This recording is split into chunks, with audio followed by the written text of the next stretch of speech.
Le poisson, le signe qui ressent le monde avant même de le comprendre. Parler du poisson, c'est entrer dans un univers où tout est subtil, plus flou, mais aussi plus profond. C'est parler d'un signe qui ne vit pas seulement dans la réalité visible, mais aussi dans tout ce qui circule en dessous. Les émotions, les ressentis, les silences, les regards, les énergies. Le poisson ne se contente pas de voir, il perçoit. Il ne se contente pas d'écouter, il ressent. Là où certains analysent, lui capte. Là où d'autres expliquent, lui devine. Né entre le 19 février et le 20 mars, le poisson appartient à l'élément eau, et l'eau, c'est le monde des émotions, de l'intuition, de la sensibilité, de la mémoire intérieure. C'est un élément qui ne se fixe pas, qui épouse les formes, qui s'adapte, qui traverse. Le poisson, il est comme cela, insaisissable, parfois profondément adaptable, capable de se fondre dans un environnement, dans une ambiance, dans une relation, au point parfois de ne plus savoir exactement où il commence et où l'autre s'arrête. Ces planètes maîtresses, Neptune et Jupiter, racontent beaucoup de lui. Neptune, c'est le rêve, l'imagination, la spiritualité, l'invisible. C'est cette capacité à sentir ce qui ne se voit pas, à imaginer ce qui n'existe pas encore, à donner du sens à ce qui échappe aux mots. Jupiter, lui, apporte l'ouverture, la générosité, la capacité à embrasser large, à accueillir, à comprendre sans juger. Ensemble, ces deux énergies donnent au poisson une richesse intérieure immense, mais aussi une certaine difficulté à rester ancré dans le concret. Son symbole, ces deux poissons nageant en sens opposé, il est particulièrement parlant sur le poisson. Il évoque cette dualité permanente. Une partie de lui est tournée vers le réel, l'autre vers l'imaginaire. Une partie qui veut s'ancrer, construire, avancer, et une autre qui rêve, qui flotte, qui s'échappe. Le poisson navigue entre deux mondes et toute sa vie consiste à trouver l'équilibre entre ces deux élans. Ce qui définit le poisson avant tout, c'est sa sensibilité. Pas une sensibilité fragile ou superficielle, non. Une sensibilité profonde, presque instinctive. Il ressent les émotions des autres comme si elles étaient les siennes. Il capte les non-dits, les tensions, les joies, les peines, souvent sans qu'on ait besoin de lui dire quoi que ce soit. Et cela fait de lui un être profondément humain, profondément empathique, profondément connecté aux autres. Mais cette force a un revers. À trop ressentir, le poisson peut se perdre. Il peut absorber ce qui ne lui appartient pas, se laisser envahir, se fatiguer émotionnellement. Il peut aussi idéaliser, croire en des choses qui ne sont pas tout à fait réelles, espérer là où il faudrait parfois se protéger. Le poisson voit le meilleur chez les autres, même quand il n'est pas évident. Car oui, le poisson aime intensément, profondément, souvent en silence.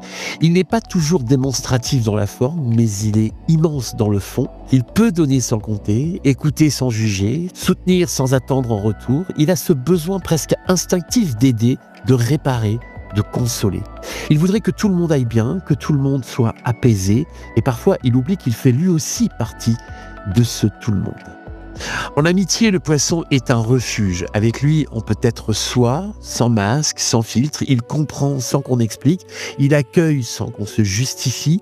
Il est cette présence douce, bienveillante, rassurante, qui ne juge pas, qui ne brusque pas. Mais il peut aussi se retirer, disparaître un temps. Non pas par désintérêt, mais parce qu'il a besoin de se retrouver, de se recentrer, de respirer loin du bruit des autres. En amour, le poisson cherche une connexion d'âme à âme. Il ne veut pas seulement être avec quelqu'un, il veut être relié. Il aspire à une forme de fusion, de complicité profonde, presque évidente. Il veut ressentir, vibrer, partager quelque chose d'unique, mais il ne supporte pas la dureté, la froideur ou le manque de sincérité. S'il se sent blessé ou incompris, il peut se refermer, fuir ou se réfugier dans ses rêves. Et pourtant, lorsqu'il se sent en sécurité, aimé, respecté, il est capable d'un amour d'une rare intensité, tendre, fidèle, presque magique. Dans le travail, le poisson n'est pas forcément celui qui cherche la performance brute ou la compétition. Ce qu'il veut, c'est du sens. Il a besoin de se sentir utile, d'être en lien avec quelque chose de vivant, d'humain, de créatif. Il excelle dans les domaines où l'on écoute, où l'on accompagne, où l'on crée, où l'on imagine. Il ressent l'ambiance d'un lieu, l'énergie d'une équipe et peut y apporter une vraie profondeur. Mais il doit apprendre à poser des limites, à ne pas tout absorber, à ne pas s'oublier dans ce qu'il donne. En famille, le poisson est souvent celui qui ressent les tensions sans qu'elles soient exprimées. Il peut jouer un rôle d'apaisement, de médiateur, de soutien émotionnel, très attaché à ses proches. Il a besoin d'un environnement sécurisant, doux, compréhensif. Mais s'il se sent submergé ou incompris, il peut se replier, s'éloigner intérieurement, voire se réfugier dans son monde à lui. Côté santé, le poisson est particulièrement sensible au stress émotionnel. Son corps réagit souvent à ce qu'il ressent intérieurement. La fatigue, les baisses d'énergie, les moments de flou peuvent être liés à une surcharge émotionnelle. Il a besoin de repos, de calme, de moments de solitude pour se régénérer.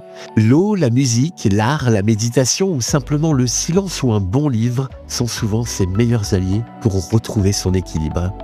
Même ses symboles en disent long sur lui. Les couleurs qui lui correspondent, comme le bleu profond, le violet ou les teintes aquatiques, évoquent le rêve, l'intuition, la profondeur. Son chiffre, le 7, est souvent associé à la spiritualité, à l'introspection, à la recherche de sens. Le poisson n'est pas un signe de surface, il est vraiment un signe de profondeur. Et c'est là toute sa particularité. Le poisson n'est pas là pour expliquer le monde, il est là pour le ressentir. Il ne cherche pas à tout contrôler, il cherche à comprendre avec le cœur. Il ne vit pas seulement dans la réalité, il la traverse, il la transforme, il la colore. Là où certains voient des faits, le poisson voit des émotions. Là où certains cherchent des réponses, il ressent des vérités. C'est pour cela que le poisson est le signe qui ressent le monde avant même de le comprendre. Quoi qu'il en soit, comme je le dis toujours, les étoiles guident, mais ce sont vos choix qui tracent le chemin. Ne l'oublions pas.